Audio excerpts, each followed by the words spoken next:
these sorts of figures important. But it seems to me the bottom line with the civil rights movement is how do you create a vocabulary, a grammar, a language that engages people, right? That provides a sense of our best capacities and urges us to act on a different vision of the world. How do you develop this, and how do you develop a platform for collective action? How do you do this? Seems to me this is the basic premise of the civil rights movement. How do you develop a language that captures the intent? And how do you creatively and imaginatively develop organizational structures that bring this about?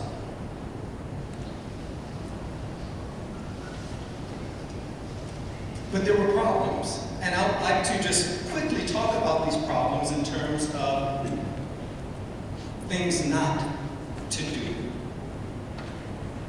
Things not to do.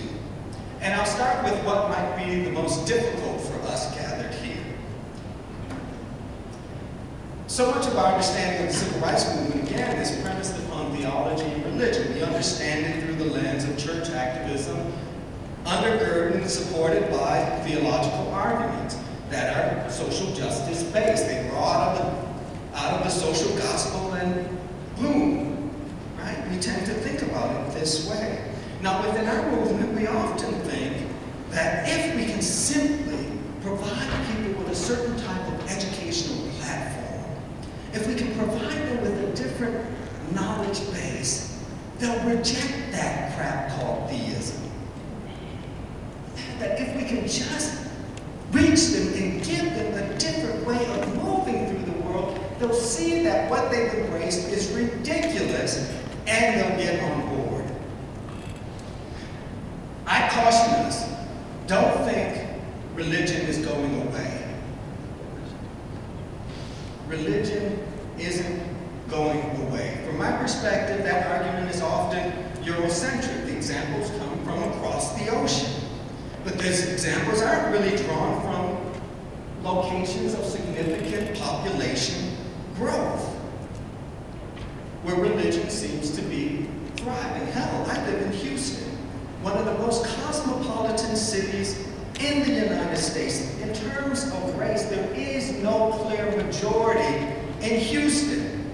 People move to Houston for a variety of reasons, exercising a variety of opportunities that our growth that resembles the growth of Atlanta in that respect. People coming from all over the country for a variety of reasons. Cosmopolitan cultural outlets like you would not believe, and a thriving humanist and atheist community. But we also have the two largest churches in the United States, and they're not slowing down. You know one of them, Lakewood. The other, Second Baptist, two campuses. Lakewood, roughly 50,000. Those are just folks who claim some sort of physical presence within that congregation. But don't forget about the others who view Joel Osteen as their pastor because they watch him on television or make an annual pilgrimage to Houston. Now, what seems to me to be the case is this. Some of the more rigid and bizarre forms of theism are dying off, but others have mutated. So you have the megachurch phenomenon, undergirded by a prosperity gospel that is light with respect to theology, right? And kind of loose with respect to interpretation of Scripture. Loose, but deeply embedded in the American dream, that this prosperity gospel message makes it okay to want stuff. They're not so concerned with the basic markers of theology and religion that we typically attack. They've shifted and moved beyond those, and this continues to thrive. So it seems to me we have a harder challenge than we've often wanted to acknowledge, and the challenge is this. How do we create a more reasonable world? How do we create a more reasonable world? Right? How do we create a more reasonable world within the context of societies in which religion still thrives? Yeah? So it seems to me part of the mission for us then becomes this. Making certain that we move and we think and we way that limits the kind of damage theistic organizations can do. I'm not convinced, as someone who studies religion, that they're going away. The question becomes, how do we limit the kind of damage they can do? And how do we provide useful and comfortable spaces for those who say those organizations don't work for me?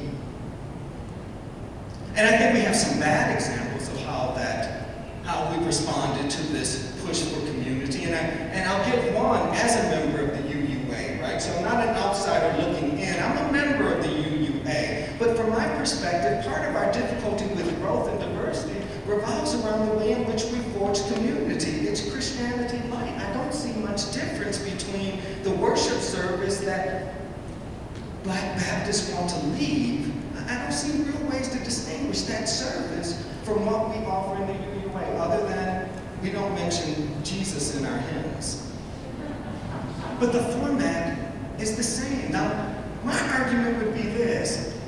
We have a deep and abiding appreciation for embodied life, for our movement through the world. We have a deep and abiding appreciation for the mundane and the ordinary. Why isn't that better represented in our ritual structures?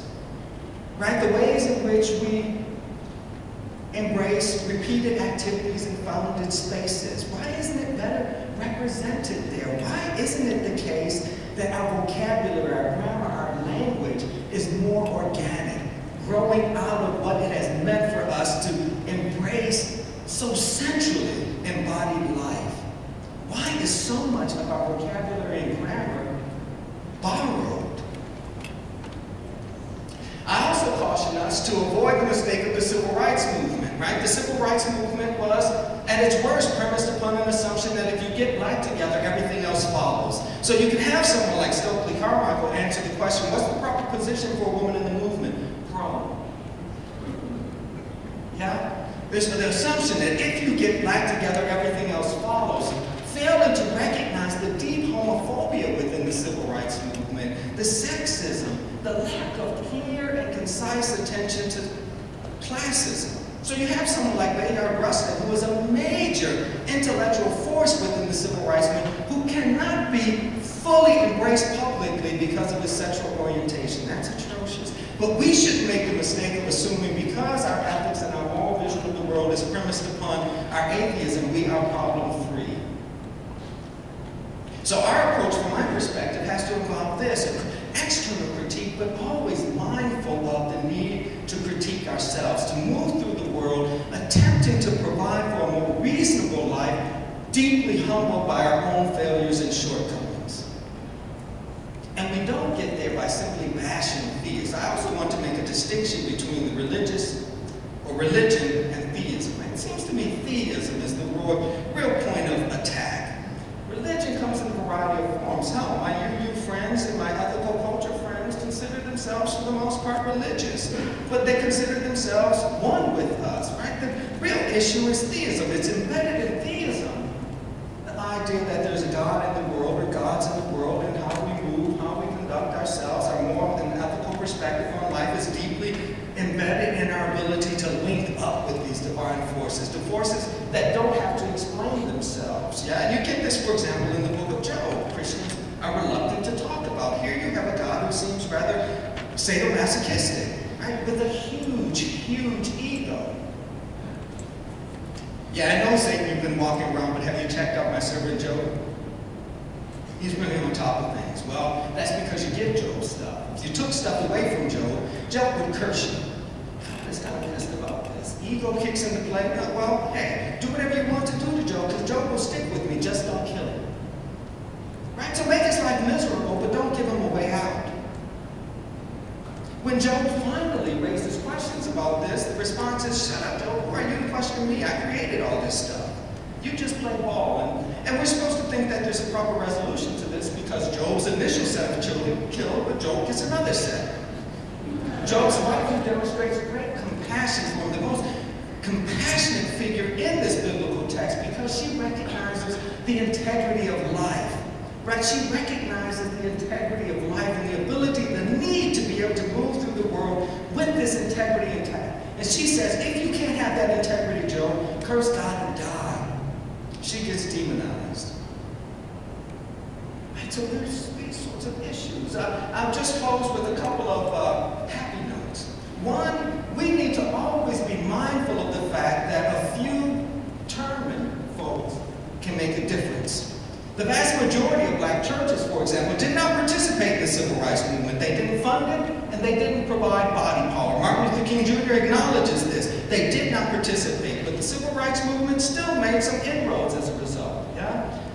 A determined few can make a difference. Next, I would encourage us to have a realistic sense of progress, a kind of measured realism. Recognizing that we move through the world trying to make a difference, but there are certain ways in which the struggle for advancement holds its own promise. And that the civil rights movement made certain inroads, certain gains, and of course, as a black middle-class young man, I benefited from those. But if you take people like Michelle Alexander at her word, it's still more likely to find a young black male in prison than in a college classroom. As a college professor, I can tell you this is the case. Right? So gains made, but still work to do. And so we should never be content. Continue to strive, recognizing that oppression is web-like in nature, and striving to make inroads in one dimension will leave others unresolved. A certain type of humility that forces us to operate with a certain type of solidarity and with the recognition that we continue to struggle, and even this struggle without any clear sense of the outcomes ought to motivate us and excite us. Thank you so much.